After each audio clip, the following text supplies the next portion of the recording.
Assalamualaikum warahmatullahi wabarakatuh.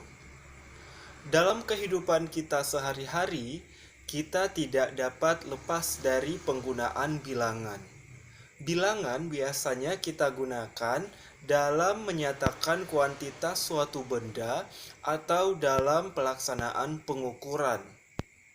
Pada materi kali ini, adik-adik semua akan mempelajari tentang sistem bilangan, apa-apa saja jenis-jenis bilangan itu, dan bagaimana mengoperasikan antara bilangan. Semoga adik-adik dapat memahami materi ini dengan baik dan mudah. Amin ya robbal alamin. Selamat belajar. Pertama, kita perlu mengenal terlebih dahulu apa itu bilangan. Jadi, bilangan adalah suatu konsep matematika berupa simbol atau notasi yang digunakan dalam pencacahan, perhitungan, dan pengukuran. Dalam kehidupan sehari-hari, angka, bilangan, dan nomor sering disamakan. Walaupun sebenarnya, secara definisi, ketiganya merupakan entitas yang berbeda. Apa perbedaan antara angka, bilangan, dan nomor? Saya akan berikan ilustrasinya di sini. Jadi, angka merupakan suatu simbol yang digunakan untuk melambangkan bilangan. Contohnya, bilangan 5 kita simbolkan dengan angka 5 dalam sistem desimal, angka 101 dalam sistem biner, atau angka V dalam bilangan Romawi. Nah, teman-teman semua perhatikan bahwa simbol 5101 dan V di sini itu merupakan angka. Jadi simbol itulah yang dinamakan dengan angka yang kita gunakan untuk apa? Untuk menyatakan bilangan 5. Jadi paham ya? Jadi bilangan itu dinyatakan dengan sebuah simbol atau notasi yang notasinya atau simbol itu kita sebut sebagai angka. Lalu selanjutnya, bagaimana dengan nomor? Adapun nomor biasanya menunjukkan urutan sebuah bilangan dalam suatu barisan bilangan yang berurutan. Contohnya, kalau kita mengatakan nomor 3, itu artinya kita sedang menunjuk salah satu posisi urutan dalam barisan bilangan asli, yaitu 1, 2, 3, 4, dan seterusnya. Jadi, nomor itu sangat erat kaitannya dengan pengertian urutan. Sampai sini paham ya? Kemudian teman-teman, kita sedikit bahas tentang sejarah bilangan. Jadi, sejarah permulaan munculnya bilangan itu berasal dari bangsa-bangsa yang bermukim di sepanjang aliran sungai. Seperti misalnya bangsa Babilonia yang menghuni pinggiran sungai Tigris dan Efrat, bangsa Hindu-India di sepanjang sungai Indus dan Gangga, bangsa Mesir di aliran sungai Nil, serta bangsa Cina di sepanjang aliran sungai Huanghe dan Yangtze. Matematika sangat dibutuhkan oleh bangsa-bangsa tersebut pada waktu itu. Mereka menggunakan matematika untuk menghitung berbagai kebutuhan sehari-hari seperti perhitungan perdagangan, penanggalan, perhitungan perubahan musim, pengukuran luas tanah, dan lain-lain. Pada perkembangan peradaban manusia seperti saat ini yang sudah semakin canggih, matematika pun sangat kita perlukan dalam dunia perdagangan, dalam dunia ekonomi, bisnis, keuangan, dan lain-lain. Sistem bilangan yang digunakan oleh bangsa-bangsa zaman dulu itu tentunya semakin berkembang saat ini. Hal itu juga didukung oleh kemajuan teknologi informasi dan komunikasi. Jadi teman-teman, kita mempelajari matematika selain untuk mengembangkan kemampuan atau logika berpikir kita, matematika juga sangat bermanfaat dan banyak penerapannya dalam kehidupan kita sehari-hari. Teman-teman, sistem bilangan yang sudah dikenal saat ini disajikan pada gambar berikut. Jadi, bilangan kompleks itu terdiri atas bilangan real dan bilangan imajinar. Kemudian bilangan real itu mencakup bilangan rasional dan bilangan irasional. Bilangan rasional mencakup bilangan bulat dan bilangan pecahan. Bilangan bulat mencakup bilangan cacah dan bilangan bulat negatif. Sedangkan bilangan cacah itu mencakup bilangan 0 dan bilangan asli atau bilangan bulat positif. Penjelasan tentang masing-masing himpunan bilangan ini disajikan pada slide berikutnya. Check it out. Pertama adalah bilangan asli. Apa itu bilangan asli? Bilangan asli ini disebut juga dengan bilangan bulat positif atau bilangan hitung, karena kita sering menggunakan bilangan asli ini untuk menghitung. Himpunan bilangan asli yaitu 1, 2, 3, 4, 5, dan seterusnya. Perhatikan teman-teman bahwa simbol dari bilangan asli, simbol dari himpunan bilangan asli itu menggunakan huruf N kapital. Yang kedua, kita juga mengenal bilangan cacah. Bilangan cacah itu bilangan bulat tidak negatif. Himpunan bilangan cacah berarti terdiri atas bilangan 0, 1, 2, 3, 4, 5, dan seterusnya. Jadi bilangan cacah ini biasa kita simbolkan dengan huruf W kapital. Yang ketiga adalah bilangan bulat. Bilangan bulat yaitu bilangan yang terdiri atas bilangan 0, bilangan asli, dan bilangan negatif dari setiap anggota bilangan asli. Dengan kata lain, himpunan bilangan bulat yaitu semua bilangan bulat negatif, semua bilangan bulat positif, dan angka 0. Bilangan 0 ya. Adapun himpunan bilangan bulat ini biasanya disimbolkan dengan huruf Z kapital. Oke, selanjutnya adalah bilangan pecahan. Bilangan pecahan adalah bilangan berbentuk A per B dengan A dan B-nya merupakan bilangan bulat, B tidak sama dengan 0, dan B tidak habis membagi A. Dengan kata lain, B-nya itu bukan faktor dari A. Contoh bilangan pecahan yaitu 3 per 5. Perhatikan, adapun bilangan 8 per 4, walaupun dia bentuknya per seperti itu, tapi dia bukan termasuk bilangan pecahan. Kenapa? Karena 8 per 4 itu sama dengan 8 bagi 4, itu sama dengan 2. 2 ternyata merupakan bilangan bulat. Jadi 8 per 4 bukan bilangan pecahan. Ingat ya. Kemudian ada juga dikatakan bilangan rasional.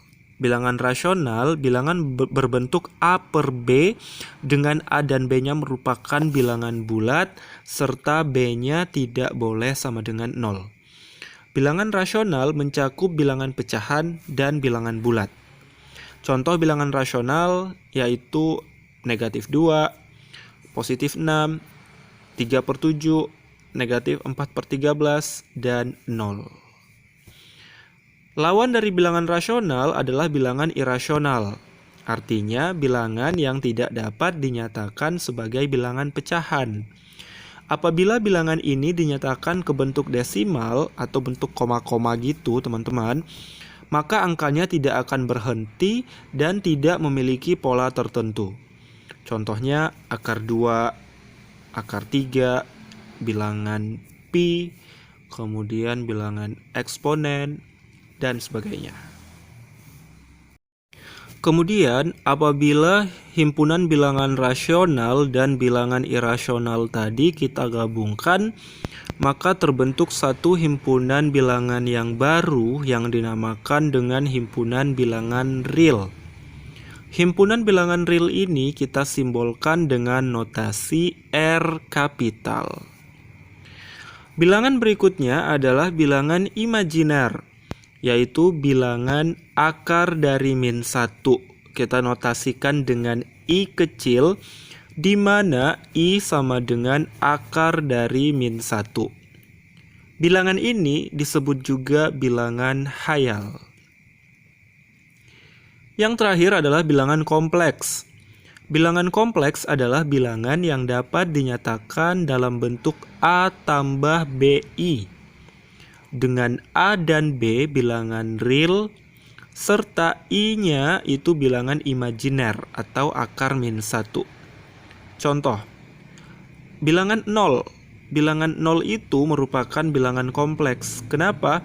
Karena bilangan 0 dapat kita nyatakan dalam bentuk A tambah BI, yaitu 0 tambah 0I.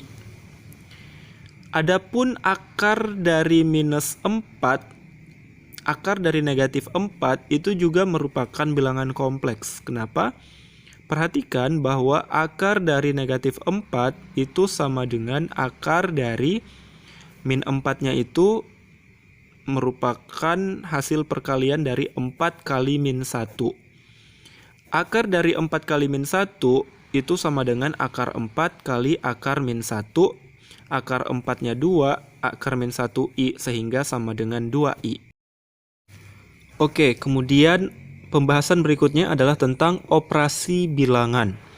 Bilangan yang kita maksudkan di sini merupakan bilangan real. Operasi penjumlahan dan perkalian bilangan real memenuhi kaidah sebagai berikut. Yang pertama adalah sifat komutatif.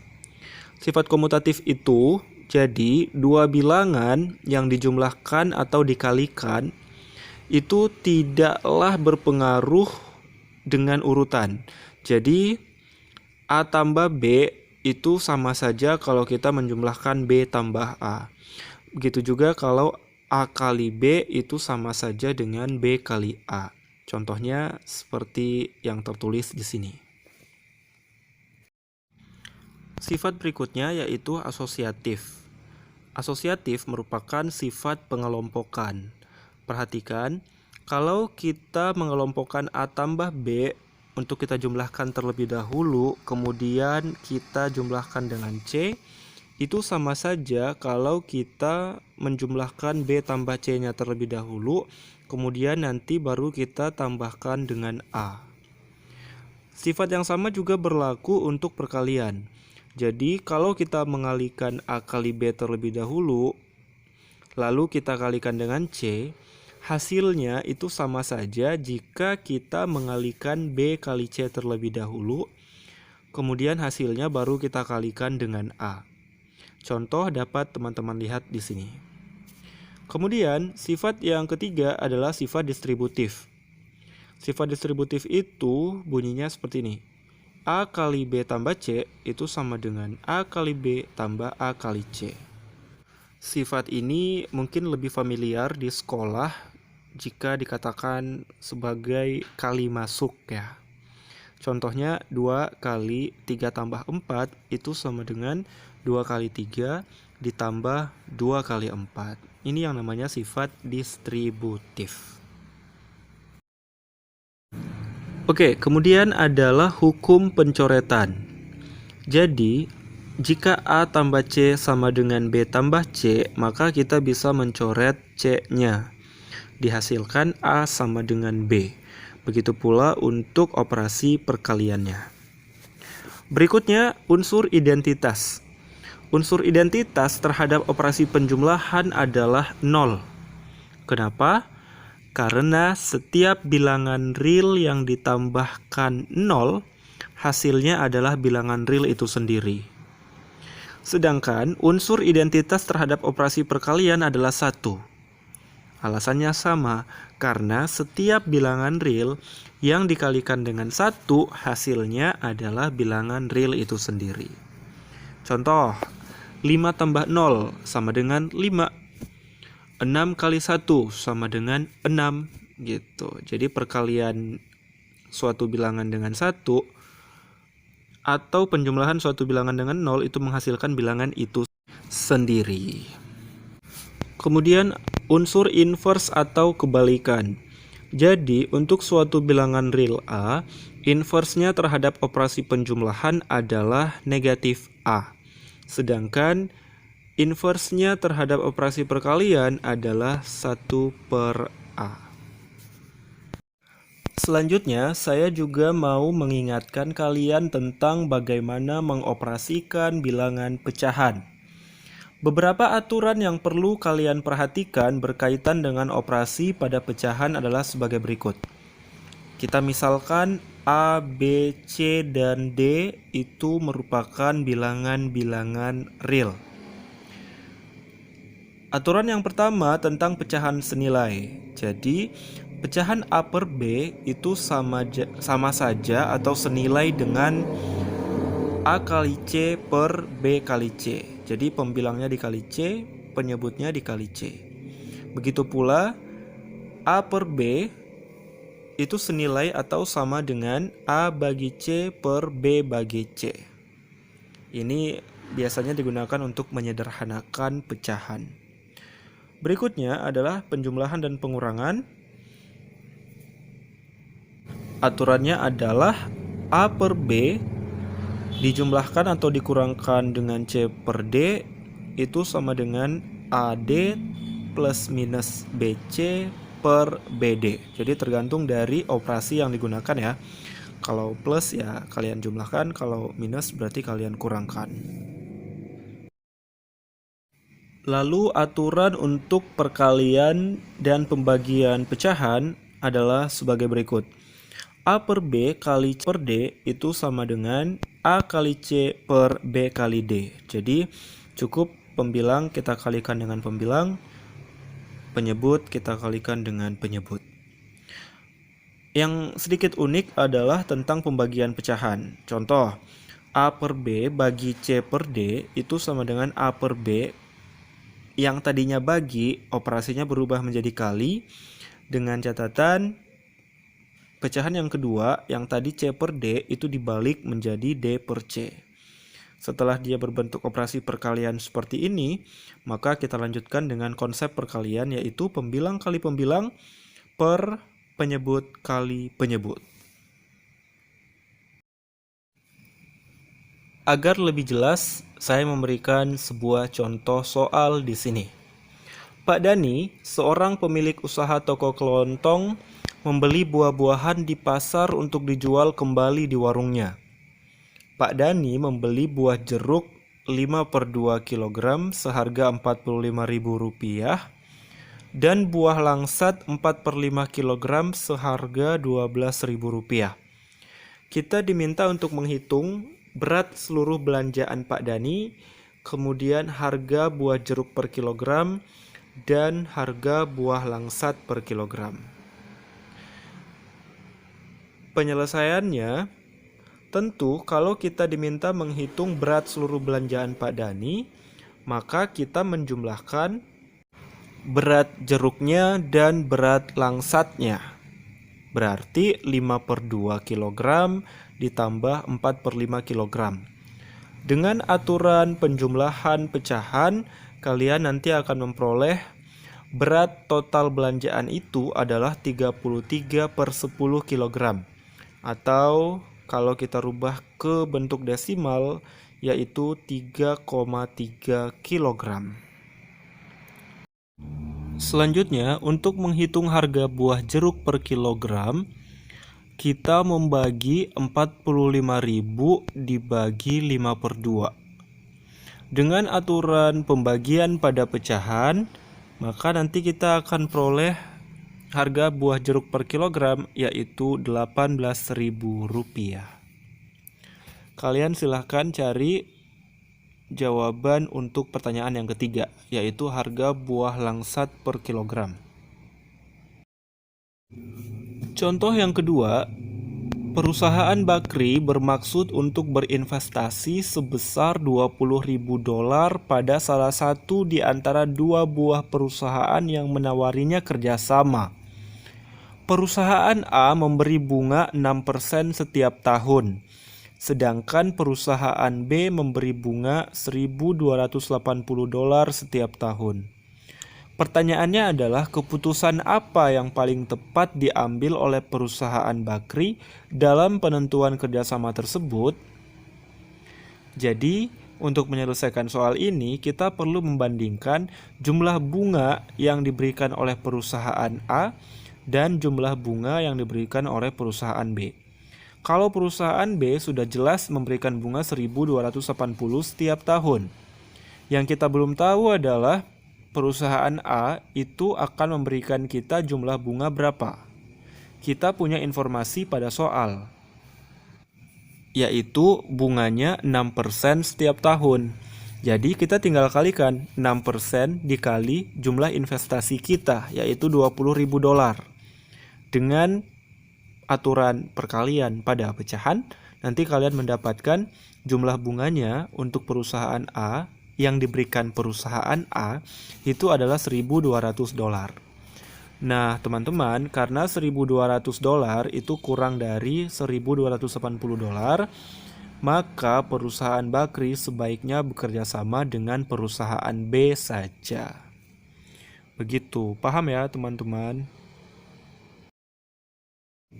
Baiklah, pembelajaran kita tentang sistem bilangan pada hari ini. Pemahaman kalian terhadap materi tersebut akan saya berikan kuis yang dibagikan melalui platform Google Classroom. Silahkan cek akun Google Classroom teman-teman dan kerjakan kuis yang telah disediakan. Terima kasih. Wassalamualaikum warahmatullahi wabarakatuh.